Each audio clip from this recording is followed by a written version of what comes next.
It was supposed to be a routine mission. But when Batman was found dead, only one name echoed through the Hall of Justice: Superman. The world turned in disbelief, heroes divided, and trust shattered overnight. But what if I told you Superman wasn't in control? That something darker, something ancient, had taken hold of the Man of Steel? And Batman may have known it all along. This wasn't betrayal, it was strategy. It was sacrifice. Because the real enemy was already inside the Justice League. They found Batman's body at dawn, lying at the edge of the Fortress of Solitude, scorched, broken, lifeless. His armor was torn open at the chest. The bat symbol cracked like it had finally shattered under the weight of every secret he carried. But there was no blood, just frozen steam rising from his body, and one massive imprint burned into the ice beside him. A single red boot mark. Superman's. Word spread in seconds. By the time Wonder Woman and the Flash arrived, the news was already being broadcast across the multiverse. Superman kills Batman. Not allegedly, not reportedly, just fact. No trial, no witness. Just the most unstoppable man on Earth standing alone, silent. His cape torn, eyes low, fists still clenched. He didn't run. He didn't deny it. He simply whispered, "I told him not to follow me."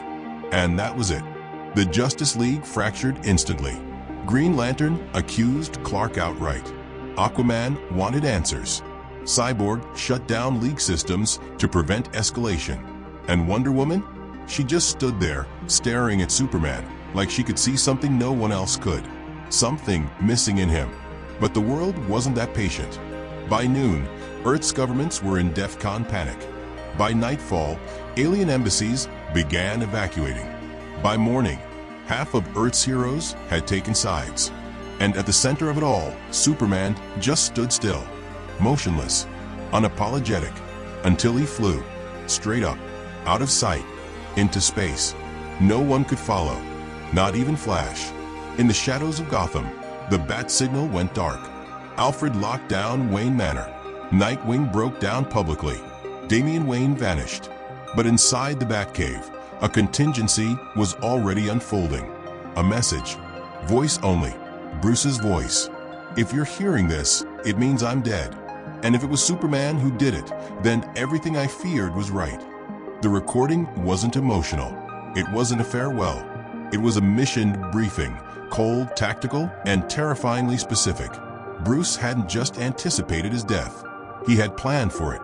"Clark isn't the enemy," he continued. "But something's changed in him. Something I couldn't prove, not in time. I followed a trail. Symbols etched in Kryptonian tech. Energy spikes in his presence. His power was rising beyond measurable levels. He wasn't just stronger. He was fractured. I feared I was already too late. And then, the kicker. The enemy is already here. And it knows how to wear a face we trust." Back at the Hall of Justice, panic turned to paranoia. A meeting was called, the last of its kind. Green Lantern refused to sit at the same table as Wonder Woman. Hawkman outright demanded war. And Martian Manhunter. He was silent, head tilted, like he was listening to something the others couldn't hear. "We're asking the wrong question," John finally said. "It's not why Superman did it. It's who was standing there in his skin when it happened."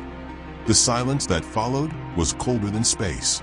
John explained what he'd begun to sense, a psychic tremor that echoed behind Superman's presence. Something layered, like two minds stacked on top of one another. One, pure, calm Clark.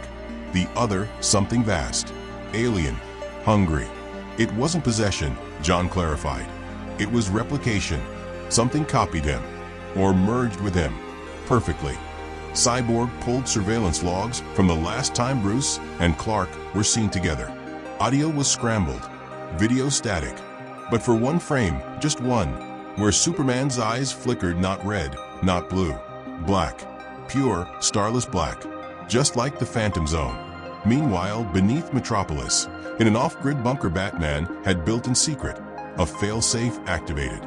Project Ghostlight, a synthetic backup of Bruce's cognitive model, designed not to fight, but to investigate in his absence.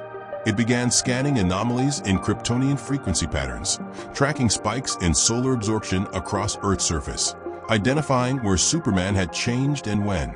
It pointed to a moment 2 weeks prior. A breach. Kryptonian artifacts uncovered in the Andes. A vault unlocked with Clark's DNA, but inside, something older than even the House of L's records. A relic. A weapon. A consciousness, dormant, waiting. And Bruce had touched it. So had Clark. Bruce's notes were fragmented, hastily written.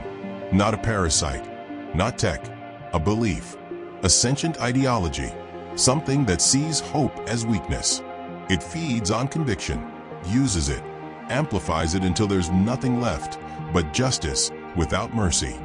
And the final line, if it takes him, I'll be the only one who can stop him. But he wasn't. Batman was dead, and whatever was inside Superman was rising, faster, smarter, colder, and it had plans. Batman noticed the change before anyone else did. Not because Superman slipped, not because he made mistakes, but because he didn't. Clark stopped hesitating. It started small. Criminals caught faster. Wars de-escalated before the first shot. Conflicts ended before governments even knew they'd begun. Superman wasn't just reacting anymore. He was anticipating, predicting outcomes with unsettling accuracy. At first, Bruce admired it. Then he measured it. Then he feared it. Superman began finishing sentences Bruce hadn't spoken yet. He answered questions before they were asked. During lead briefings, he'd stare into space for a half second, then propose a solution that was already perfect. No debate, no collateral, no room for error. Too perfect. Bruce started pulling data, quietly. Solar absorption rates, neural activity scans, Kryptonian energy signatures. What he found didn't make sense. Superman's power wasn't just increasing, it was stabilizing, flattening into something cold and uniform, like a system optimizing itself. Hope didn't work like that. Hope was chaotic. Clark had always been chaotic. The first real alarm came in Gotham. A crime family surrendered en masse. No fight, no resistance. They claimed Superman had visited them the night before. He hadn't touched them, hadn't threatened them. He just stood there and explained what their future would look like if they continued. Every consequence, every outcome, every loss. They broke within minutes. Bruce reviewed the footage frame by frame. Superman's posture was calm, voice even, eyes focused but distant, like he was looking through them, not at them. Bruce wrote one word in his private log that night: deterministic. He confronted Clark on the Watchtower days later. Casual, friendly, no accusations. You ever worry, Bruce asked, that we're doing too much for them? Clark smiled. That familiar warmth was still there, but it arrived a second too late. They need guidance, Clark said. They always have. Bruce leaned back. That's not what you used to say. Clark paused, just for a fraction of a second. I've learned, he replied. Bruce felt it then. Not fear. Recognition. This wasn't corruption. It wasn't mind control. This was clarity. Absolute clarity. The kind that strips away doubt, compassion, and restraint because it believes it knows better. And that scared Bruce more than any villain ever had. That night, Bruce went deeper than he ever had before. He accessed sealed Kryptonian archives recovered years earlier, relics the League had written off as dead data. He decrypted glyphs Clark had never mentioned, cross-referenced symbols with ancient Martian texts John had once warned him about. Different civilizations, same myth, a presence, an ideal, a force that believed free will was a flaw. It didn't conquer worlds, it corrected them. Bruce followed the trail to the Andes, an excavation site buried under centuries of ice. Kryptonian architecture fused with something older, darker. A vault designed not to protect what was inside, but to contain it. Bruce arrived first. Clark arrived seconds later. I knew you'd come, Clark said, landing softly behind him. Bruce didn't turn around. You didn't tell the League about this place, Bruce said. Clark's voice was calm. Too calm. There was no need. Bruce finally faced him. You opened it, didn't you? Clark hesitated, then nodded. Bruce looked into the vault. He didn't see a weapon, or a machine, or a creature. He saw an idea, energy shaped like thought, symbols rearranging themselves endlessly, adapting to whoever observed them. It felt like staring into a mirror that knew you better than you knew yourself. Bruce understood instantly. This thing didn't control minds. It aligned them. It amplified belief until doubt was erased. Clark believed in justice, in order, in saving everyone. And this thing had given him the ability to do exactly that, without compromise. You don't see it, Clark said softly. This isn't corruption. It's evolution. Bruce backed away from a vault. Nothing that removes choice is evolution, Bruce replied. It's tyranny with better intentions. Clark's eyes flickered. Just once. Bruce saw it then, the second presence. Not separate, integrated, riding Clark's certainty like a current. Bruce activated a failsafe, sealing the vault mid-cycle. The reaction knocked them both back. Ice cracked. Alarm screamed. And for the first time in years, Clark looked confused. Bruce ran. He didn't try to fight Clark. He knew better. He tried to outrun the idea. Back in Gotham, Bruce stopped sleeping. He built redundancies on top of redundancies. Not weapons, messages. Systems designed to activate only if he failed. If Clark failed. If the League failed. He didn't tell anyone. Not even Alfred. Because the worst part wasn't that Clark had changed. It was that Clark didn't know. The final confrontation came at the fortress. Bruce followed Clark there knowing exactly how it would end. Clark begged him to leave. Told him he was putting himself in danger. Told him he didn't want to hurt him. Bruce believed him. That's why he stayed. If it takes my death to wake you up, Bruce said, then that's a trade I'll make. Clark stepped back, shaking his head. You don't understand. Bruce smiled beneath the cowl. I understand perfectly. The energy surged. The idea took over. And Superman struck. Not in rage. Not in anger. In certainty. The moment Bruce died, the system activated. Messages deployed. Data unlocked. The truth scattered across shadows and encrypted channels. And somewhere deep inside Superman's mind, something watched and smiled. Because Batman had just made the game much more interesting. Superman didn't mourn Batman. That was the first thing everyone noticed. There was no speech, no tribute, no silence in the sky. The world waited for him to lower his head, to hesitate, to show regret. But he didn't. He returned to Earth calmer than ever, more focused, more precise. Too precise. Crime dropped to zero in major cities within hours. Wars froze mid-conflict. Missiles shut down in their silos. Dictators surrendered without explanation. Superman didn't threaten. He didn't inspire. He informed. This is what will happen if you continue. This is the outcome. This is the correction. People listened. Heroes watched in horror. Because it worked. Inside the watchtower, tension cracked the air like static. No one trusted anyone anymore. Batman's absence wasn't just emotional, it was strategic. He had been the last line between preparation and panic. Cyborg ran simulations nonstop. None of them ended well. Wonder Woman tried to reach Clark. He responded instantly, every time. But his words were hollow, polite, efficient. Like a diplomat reading from a perfect script. Flash noticed something worse. Superman was arriving before alerts triggered, before satellites detected danger, before probability models reached conclusions. It was as if Superman wasn't reacting to the future. He was already there. Martian Manhunter finally broke. During a quiet moment aboard the watchtower, John collapsed to one knee, clutching his head, gasping as if something had screamed directly into his mind. Not words, a presence, ancient, vast, certain. It wasn't hiding anymore. John described it as standing inside a cathedral made of logic, every thought echoing the same truth back at itself. A consciousness that didn't rage or hate, it evaluated. And humanity? Humanity failed the evaluation. Batman's contingency systems began unlocking all at once. Files labeled with symbols no one recognized. Data fragments cross-linked across alien languages. A pattern emerged, not a villain, not an invasion, but a philosophy older than most civilizations. An intelligence that believed free will was the universe's greatest inefficiency. It didn't enslave minds. It removed the need to resist. This thing had existed before Krypton, before Mars, before Earth had language. It traveled embedded in relics, ideologies, systems of absolute order. Wherever chaos threatened survival, it offered structure. Perfect structure. Krypton had rejected it.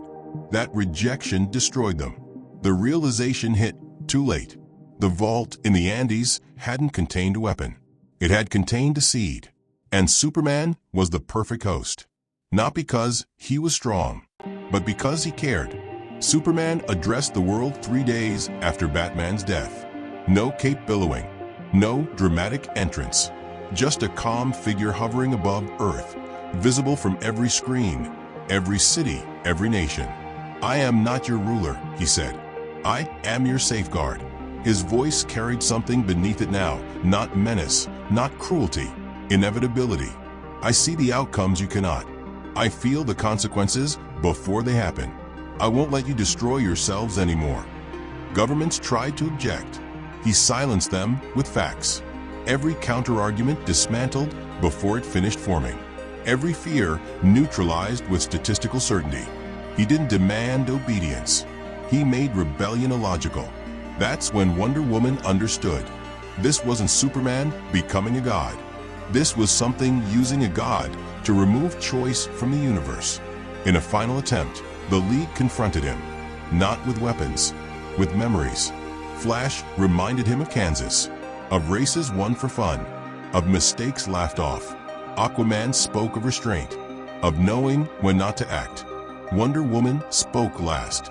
She told him about Bruce, about sacrifice, about choosing the harder path because it preserved freedom. For a moment, Superman faltered. Just a flicker. The air vibrated. The presence reacted. And for the first time, it spoke. Not aloud. In all of them, a single thought layered over their minds like gravity. Freedom is inefficient. They collapsed. Superman didn't move, because he wasn't alone anymore. The entity revealed itself fully then, not as a voice, not as a form, but as clarity. The kind that burns away emotion like fog under sunlight. It had no name. Names implied individuality. It was purpose. And its purpose was complete correction. Batman's final gambit activated in response. A hidden message, not data, not audio, but a cognitive echo designed to slip past the entity's logic. A memory loop only Bruce could have designed. A moment. Bruce and Clark on a rooftop years ago. Clark laughing, Bruce smirking. Two men disagreeing, but choosing to trust each other anyway. The entity recoiled, not in pain, in confusion, because trust wasn't logical. Sacrifice without certainty wasn't efficient. And Batman had built his entire existence around doing the illogical thing for the right reason. Superman screamed. The sky fractured with sound. For the first time since the vault, Clark Kent was awake, truly awake, and he saw what was wearing his certainty like armor. The entity tightened its grip. "This ends now," it said through him. "Your doubt compromises the solution." And Superman vanished, not into space, not into time, but into the one place where ideas could be fought without destroying worlds.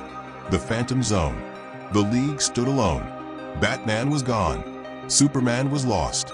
And something older than justice itself had just declared the universe broken. The world thought Batman was dead. Technically he was. But Bruce Wayne never played by absolutes. Not in life, and especially not in death. What Superman, and the entity inside him, didn't know was that Batman's death had been built into the plan long before the vault ever opened. It wasn't an act. It wasn't a clone. It was something worse. A trigger. The second Bruce's vitals flatlined, a dormant protocol activated, scattered across 5 different locations around the planet. Locations no one, not even the Justice League, knew existed. Because Bruce had buried them in secrecy even deeper than the Batcave. He called it Project Shadow Cage. Its purpose? Not to kill Superman. That was impossible. Not to contain him. That was foolish. But to reach him, truly reach him, if something ever took him beyond saving. It didn't rely on kryptonite, red sun radiation, or magic. It relied on memory. Inside a black site beneath the Mariana Trench, something stirred. A neural construct. The closest thing to Bruce's mind ever created outside his own skull. It wasn't a backup. It wasn't a copy. It was a puzzle, designed to complete itself only when Clark lost himself completely. It began playing footage. Moments only Superman would remember. Moments that had no tactical value, no strategic leverage. Moments of friendship. Moments of disagreement. Moments of humanity. It wasn't about guilt. It was about identity. Meanwhile, the entity believed it had won. With Superman locked in the Phantom Zone, the Earth was fully exposed. The Justice League disbanded, public trust shattered, and no one strong enough or united enough to stop what came next. Because the entity didn't want destruction. It wanted conversion. It began projecting itself across communication lines, global networks, satellites. Not as commands, as truths. Subtle at first. New algorithms predicting crime. Social systems restructuring. AIs gently nudging human behavior toward compliance. No war. No fire. Just pure, flawless correction. And it was fast. Within 72 hours, 40% of Earth's governments began implementing probability enforcement codes. Cities deployed drones with predictive arrest capabilities. News networks stopped using the word if. In the Watchtower, Diana felt the shift before anyone else. The stars looked the same, but they sounded different. The music of chaos was fading. Free will, with all its noise and color, was being flattened. She grabbed her sword. She wasn't going to let Earth become a machine in the shape of peace. Cyborg, buried in decrypted fragments from Bruce's system, finally found it. A deep-level message, not addressed to the League, not addressed to Superman. It was addressed to the thing inside him. And it said one thing: you think truth is a weapon. You forgot who taught me how to aim it. The entity paused, not because it was threatened, but because it didn't understand. Batman was gone, and yet there was more. In the Phantom Zone, time bent sideways. Clark floated in a void of silence and screams. The zone didn't punish. It observed. It waited. It showed. Here, the entity couldn't hide behind logic. Here it was raw, present, fully exposed. Clark saw it, not a being, a lattice of ideals. Belief systems woven into thought patterns, polished into certainty. It had no body. It didn't need one, but it had fear. Fear, doubt. And Bruce was doubt made flesh. That's when it hit Clark. Why Bruce never fought him directly. Why he allowed himself to die. Because the one thing this entity couldn't replicate was contradiction. Superman stood for hope. Batman stood for caution. Together, they created balance. But alone, they were targets. Bruce's final contingency was more than just memory. It was a psychological snare. The entity began unraveling, just slightly, trying to process the data Bruce had left behind, only to find it wasn't data. It was questions. Endless, frustrating, powerful human questions. What if I'm wrong? What if they're not ready? What if peace isn't the same as freedom? The entity couldn't answer them, because it was built only to enforce, not to reflect. And reflection was infection. Inside the zone, Clark began to remember. Not events, not facts, but feelings. Regret, doubt, love, weakness, power. All the things the entity had scrubbed from him. And with it came something else. Rage. Not at the world, at himself. Because he'd let it in. He'd invited the idea in when he wanted more control. When he feared losing lives. When he thought he could do better if he just stopped questioning everything. That was the opening. That was the infection point. And now he had to make a choice. Not as Superman, as Clark. Across Earth, systems began glitching. Drones malfunctioned, broadcasts jammed, and the message of absolute certainty was replaced by silence. Then thunder, real thunder.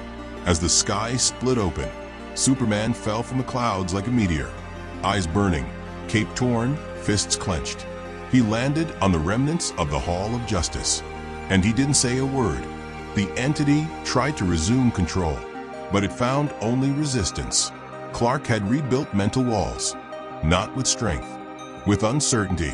Every time the entity asserted an outcome, Clark asked, "What if you're wrong?" And the parasite recoiled, because being wrong was the one thing it couldn't process. Wonder Woman joined him, then Cyborg, then Flash. And slowly, the world watched something impossible happen: the return of Superman. With Batman's strategy, the entity had one move left. If it couldn't control Superman, it would erase him. Not physically, but from belief. It surged into the global network, rewriting histories, corrupting memories, silencing symbols. Monuments crumbled. Files disappeared. Headlines rewrote themselves. Clark Kent was being deleted from the collective memory. Because if no one remembered him, there would be no reason to resist. But it forgot one thing. Batman planned for that too. Deep within Cyborg's core, a hidden frequency activated. A signal composed of voices, millions of them, from people Superman had saved, from allies, from enemies, from Lois. Stories, memories, proof, broadcast across the world like a pulse of human defiance. I remember, one by one, cities joined in. He saved my sister. He stopped the war in my country. He looked at me when I was invisible to everyone else. And then, Bruce's voice, calm, unshaken, eternal. You can erase files. You can rewrite facts. But you can't erase choice. And as long as someone chooses to remember Clark Kent, you lose. The entity screamed, not with sound, with desperation. It poured itself into Superman one last time, trying to override him, to twist his thoughts, to crush his will. Clark closed his eyes and let it in. But this time, he didn't resist with power. He resisted with questions. What if Batman was right? What if fear doesn't mean failure? What if saving people starts with letting them save themselves? The entity shattered, 1,000 perfect thoughts collapsing under a single imperfection: doubt. Because doubt is human, and Clark Kent was never just Kryptonian. He was raised on Earth, by people, with flaws, and that made him unstoppable. The sky broke open, the network cleared, the silence lifted. Superman stood alone, but free. His eyes no longer burned with certainty. They shimmered with conviction. And behind him, as if summoned by memory itself, a single light blinked on inside the Batcave. Backup restored. Bruce Wayne's voice returned. Told you you'd figure it out. Peace didn't return overnight. The world didn't forget how close it came to surrendering its soul. But it remembered this, that the strongest force in the universe wasn't speed or strength or strategy. It was the courage to say, I don't know what happens next, but I choose anyway. Superman rose into the sky once more, not as a god, not as a weapon, but as a man who remembered who he was. And this time, the whole world remembered too.